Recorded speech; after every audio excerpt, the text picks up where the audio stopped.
Keď som sa po viac ako 2 rokoch vrátil domov, mal som v hlave predstavu, aké to bude. No realita bola úplne iná. Neviem, či sa dá vôbec pripraviť na to, aké to je vrátiť sa domov a cítiť sa, ako by ste tam vôbec nepatrili. Všetko je rovnaké, no zároveň úplne iné.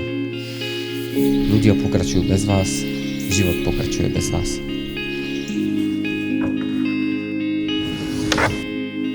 Najťažšie na živote v zahraničí nie je samota ani jazyková bariéra.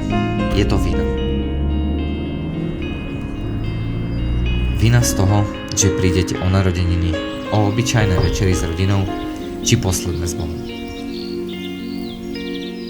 Viete, pravda je, že nikto vám nepovie, že sa musíte rozhodnúť medzi tým byť sebecký a nasledovať svoje sny, alebo zostať doma a vzdať sa ich.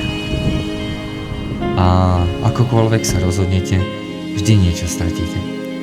A keď som sa vrátil, uvedomil som si, že aj keď som si splnil ten môj krásny sen, niečo som stratil.